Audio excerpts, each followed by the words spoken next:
Pittsburgh Steelers fans, what's going on? Welcome back to Blitzburg Squad. I'm Wesley Seeley, joined with Shane Smith.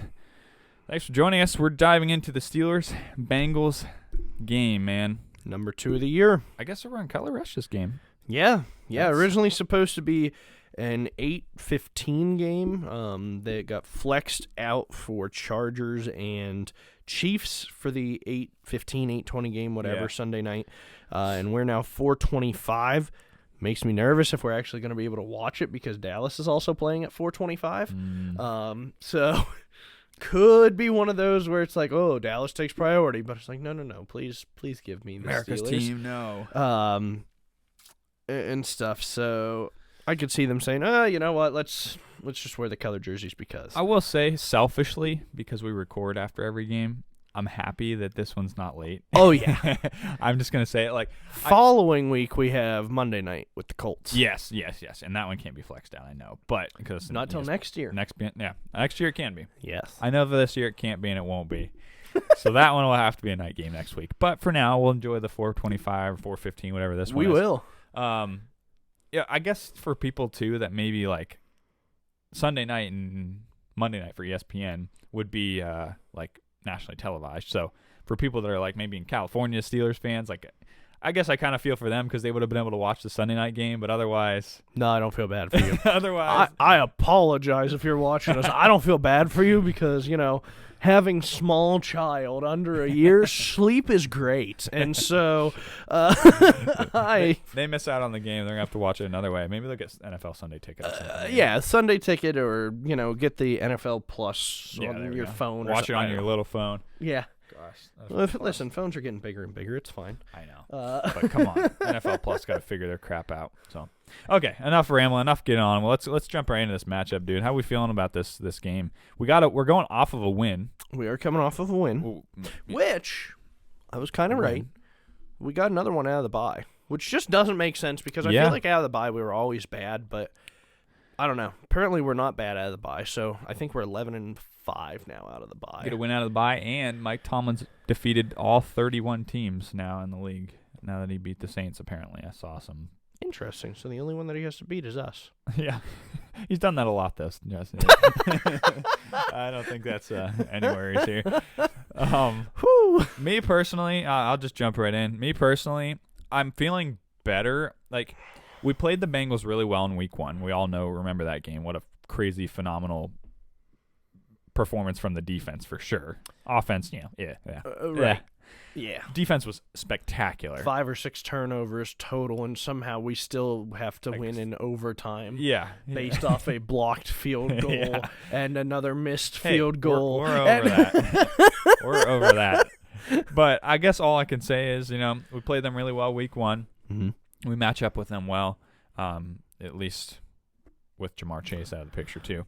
Yes, still on IR. And then, just looking back at this past game, or this past week, we got TJ back. And I just feel like you saw that spark right from the defense, right from the get-go. That just kind of makes me excited. If you feel like that spark not only goes to the defense, but to the offense too. Like Pickett was talking about the spark that it brings for having the best player in the NFL on his team and on there on the field. So, I don't know. I just like that. I like to hear coming out of the bye week, hearing how they went through player meetings and just were able to talk through some things and just kind of get some things straightened out and kind of get all on the same page. So that was good to see too. Like, they ran the ball well. There was a lot of like more stuff trending in the right direction off of this matchup. They did things right. The biggest thing for me that they did last week is definitely TJ Watt helped, especially Highsmith, because he had both of our sacks and a forced fumble. Highsmith went off. Mm-hmm. So him and TJ, fantastic tandem. Expect that to continue.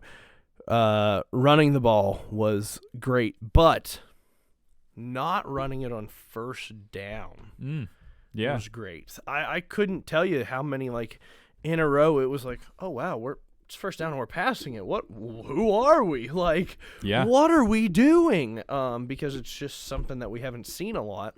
When we run the ball, on first down like 85 or 90% of the time, it was kind of like, wow, that's different. That's new. Yeah.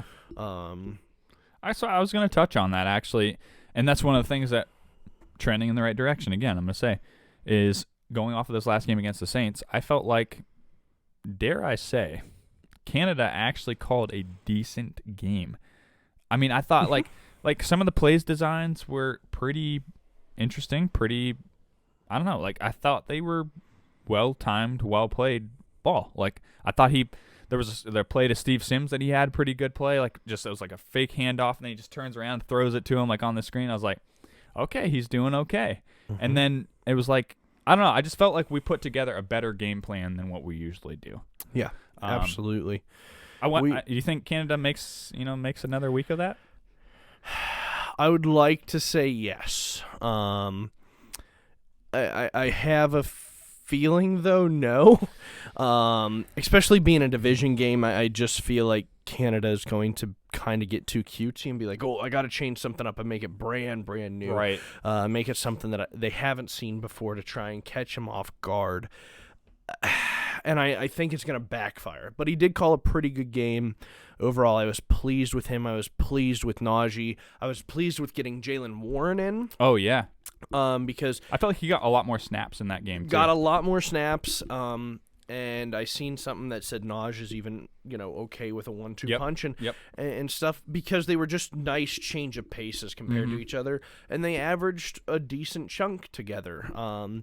It was nice to see Kenny not trying to force throws, and actually using his legs, because we know he has some burners. Right. So it was nice to watch that. It was nice to see a deep pass. I think our first of the year, like 36 yards or something like that. He actually delivered a strike. Yeah. It was a dart, and so it was great to see.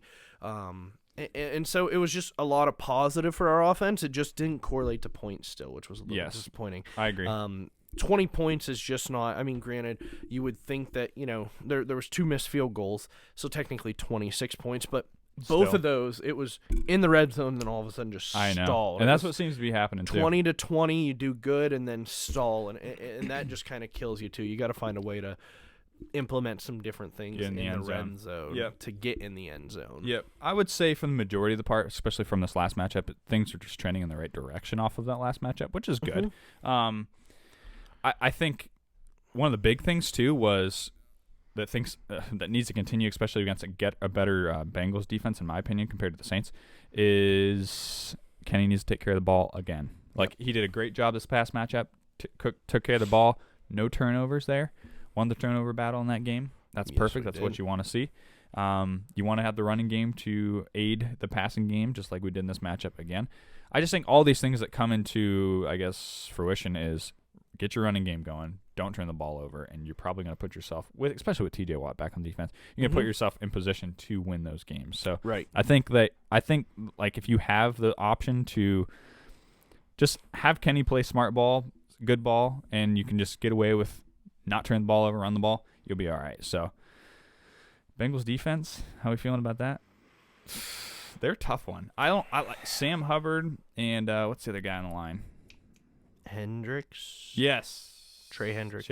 Yes. Those guys scare me, to be honest with you. Tough against a poor offensive line. Didn't play too bad. Von Bell scares me. I don't know if Awuzie is going to play. I think he got injured. Hilton's on the injury report. I did see that. I see he's questionable, so I assume he's going to play. And so they might have some injuries. They're coming out of a bye, though, so it's always one of those things where it's like, okay, they're just throwing it on there to throw it on there kind of thing. Probably later in the week they'll etch them off. So I'm going to say more positives than negatives for them, probably. And so I think their defense is going to be tough and going to play us tough. And I really think that they're going to – I just have this feeling that Zach Taylor's team is going to be like, you know what, let's stack 8 and see if they'll actually throw it and, either throw it down the middle or, throw it for a deep ball or something like that. And you're not going to be able to run on us kind of thing because, we've seen what happened. And we know it's not too hard to get you one-dimensional. So I'm not super confident, but unfortunately I'm never super confident. I know. With our offense, no matter the defense, because it doesn't seem to matter which defense we play. We just cannot seem to break that 20 points. I know. Yeah, the points have got to come, and especially when you're facing off against a guy like Joe Burrow, when he can, even with without Jamar Chase. He's still got Higgins. He's still got Boyd. He's still got Mixon to throw to. Like, he's still got guys and weapons to throw to, and he's been really lighting it up the past couple of weeks here too. So I think like you've got to be able to put up the points on the other side. You might not catch that week 1 fluke again like we did that first week. So I just think like you've got to be able to put up the points in this matchup. So I don't know. I guess we'll see if our offense is up to that task. Defensively, man, we got Trent Jordan Watt back on the field. We do. And you immediately saw that impact last week. I think we see it again this week. And this guy, he was on a snap count last week. He was. He played more than what I thought. I honestly thought he would ease his way into it, and I guess that is sort of easing his way into it. But like I thought more than what I thought he would take less snaps, honestly. But I was really happy to see like he looked fine out there. Like I don't think that. Just wearing that weird arm thing. Yeah, I don't think it was slowing him down at all. Like I don't think he looked any different than his normal self. Nope. So that was great. I think you finally saw like Highsmith got a sack. Like Highsmith was getting pressure. Like TJ did chase Andy Dalton down.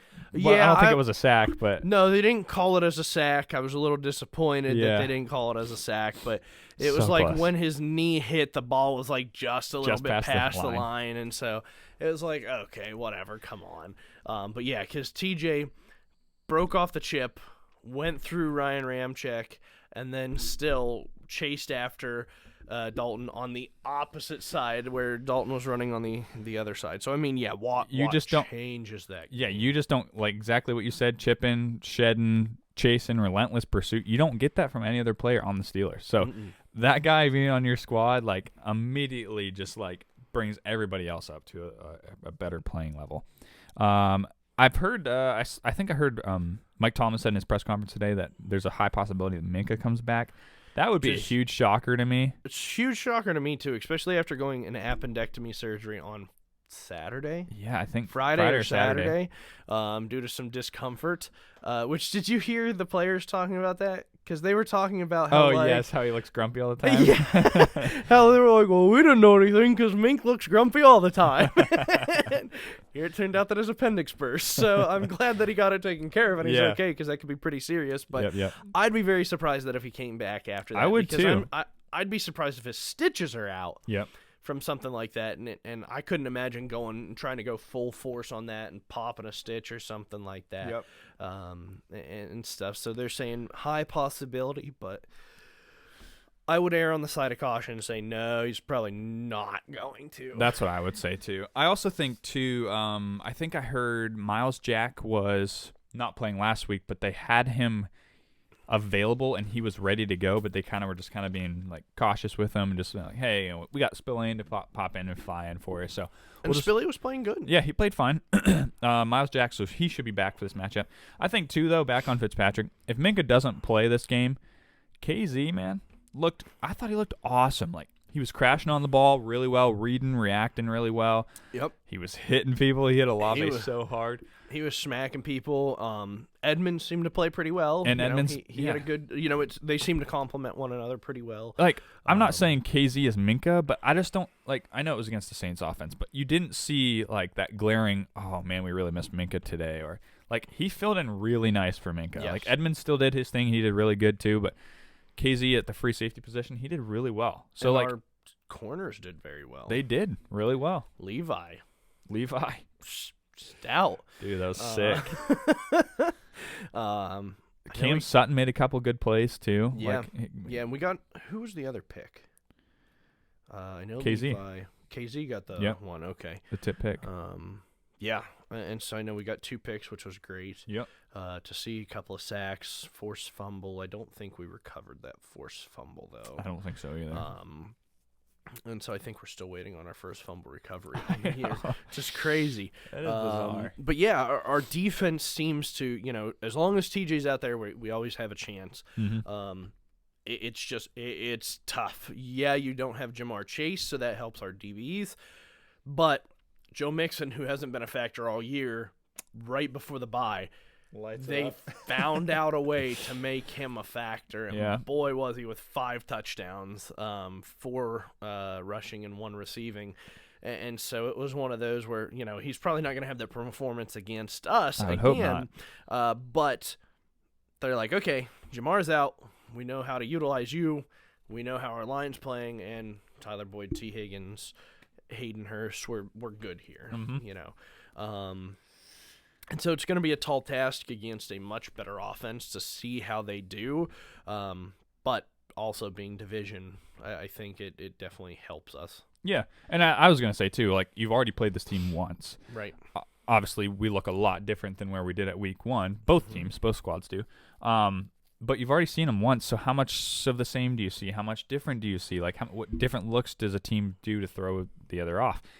It's going to be interesting to see. It's always fun to watch the second matchup of the division games, especially like Ravens, more so Ravens and Bengals, because there's always 2 tough games for us. So, yeah, I'll just be interested to see, I guess, how we do. And without them having Jamar Chase, that takes away a huge big play ability star on their offense. But, yeah, it's not like they have slouches on the edge. Like, right. They got T. Higgins and Tyler Boyd. And, like, those guys will still get it done. So, and then, like we said, Burrow's he's kind of doing a lot better than he started out week 1 there. What'd you tell me? 6 picks and 5 were in week 1 against us. So Yeah, I don't think he's thrown a pick since like week 2 or something. So he's on. He's taking care of the ball. Bit. Yep. And he's got 18 touchdowns, 2,500 yards. I mean, he's really found a way to ball out and do it very well. So he's taking care of the ball and doing a good job, touchdown interception ratio. Okay, so special teams. I know we kind of just really briefly touch on this, but this is kind of a weird one for us because we're still without Boswell. Yeah, he's on IR. Yeah. I don't know if he's done for the year. I don't know if he is or not yet, but right sucks. Our special team sucks. Yeah. I hate our special teams. I hate PH3. I hate Matthew Wright. Why did we drop Skiba? Matthew Wright. I was kind of excited to bring Matthew back because prior to this game, because he was playing well for the Chiefs. He nails it. What is wrong with our special teams? We got to get what's-his-face, big gold gum chewer out of there because apparently Danny Smith apparently curses our special teams. We do have some kind of hex on our special teams, I'll tell you. Well, returner, I guess we usually hit on, but punter and kicker, well, I mean, Boz is pretty solid, but I don't know. We just have always been sort of kind of hit and miss, and we talked about this We've never before. had both of them at the same time be stout. No. Because people would go back and say Jeff Reed and whoever the punter was at that time was probably a decent duo. But, I mean, Reed was drunk half the time going onto the field. How can you just call him a good? Yeah, good point. Yeah, he probably was, actually. And so, like... Intoxicated. Yeah. So it's rough. Matthew Wright, though, he missed two last week, and they were both bad misses. So he's bad, easy misses. You better be hitting your kicks in practice, man. I don't know how to kick a field goal, but man, if they're really looking for a fill-in, I'll learn how. I got some sort of leg. Real quick. Yeah. Yeah. So I would say that's just kind of something to look out for. You know what Evan McPherson's going to do. He's a solid freaking good kicker. Yeah. And obviously, if we had Boz, we probably wouldn't be talking about special teams at all right now. But because of Matthew Wright missing those 2 kicks last week, and we're going with him again, they've already been informed of that. They already came out and said Matthew Wright's going to be the kicker for this week.